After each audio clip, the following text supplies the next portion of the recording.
One of the more overlooked metrics by businesses is their sentiment in the market. I assume that this is because it can be time consuming and tedious to try to measure something as subjective as collective opinion.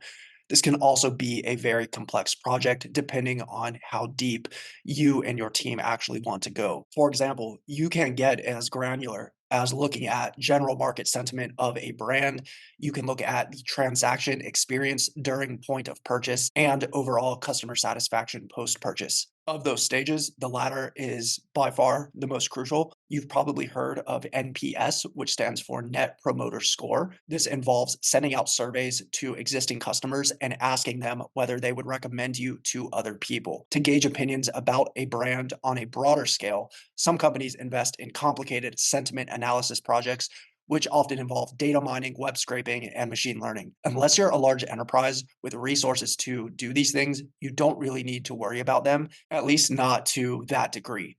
But customer feedback in general does matter.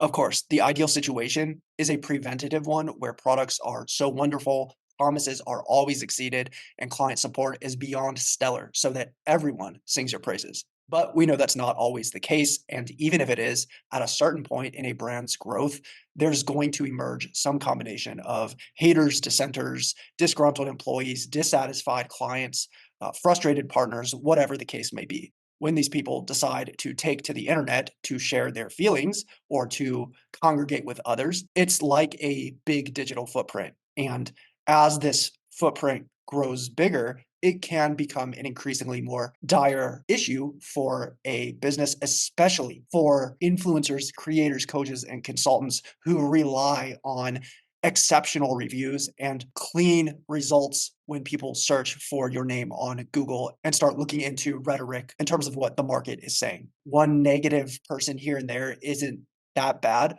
but the cumulative impact of dozens or even hundreds of negative comments is not good. And so, what we want to do is make sure that we're encouraging reviews across the board. Don't be overwhelming or annoying, but simply asking for a very quick write up or a quick review is something that you should be thinking about. Now, when I think about sentiment management, I'm looking for low hanging fruit that I can make the biggest impact with. You should start tracking reviews and your average ratings on a monthly basis if you're not already doing so. If you sell products on Amazon, start tracking the number of reviews left, track the number of 5-star reviews, and the average rating. If you run a podcast, track your rating month to month. No matter where customers are reviewing you, start responding to every single comment, good or bad. We want to thank all reviewers, empathize with their sentiment, and offer to give even more. For negative reviews, offer to make it right. You can either drop a good contact email for yourself or your team, or you can ask for theirs so that you can follow up privately. Always respond on Glassdoor, Indeed, Trustpilot, and any other platform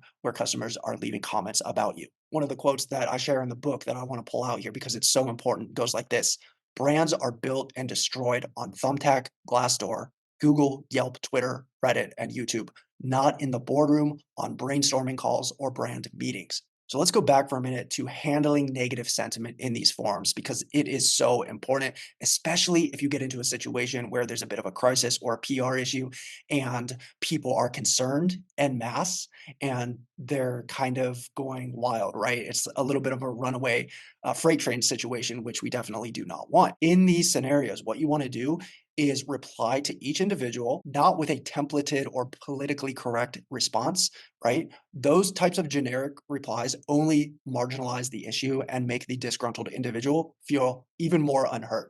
What you want to do is this: drop an empathic reply, acknowledging the complaint and briefly analyzing why it could have occurred.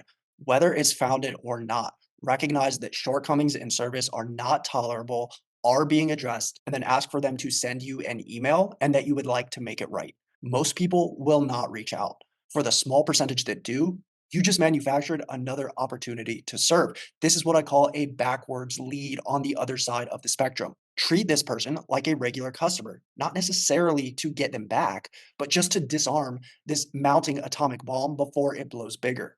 There are several tactics that you can deploy here. Number one, action over words. Proactively propose a couple courses of action for how you want to remedy the misalignment, and then see what they say and take action based on what they share. Then provide proof using pictures, documentation, and video. No one else is doing this, trust me. So you'll stick out in their mind as someone who actually cares, despite proclamations by every other company who says all the right things but doesn't back it up with action. Number two, make it their idea and get buy in. So you can simply ask the disgruntled reviewer to candidly share how they think the issue should be rectified.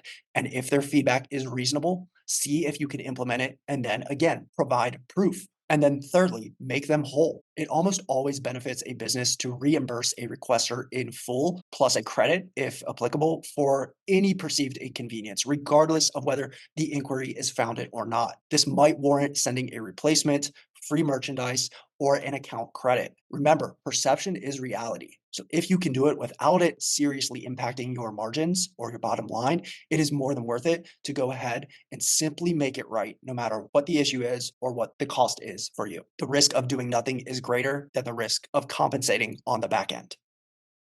All right, let's pivot just slightly and talk about how to prevent churn with cancellation reversals. So, if someone wants to cancel, instead of 3 or 4 successive questions that most businesses are doing, why are you leaving? Who are you switching to? What about this? What about that? What you want to do is use a single irresistible counteroffer, what I call a cancellation reversal.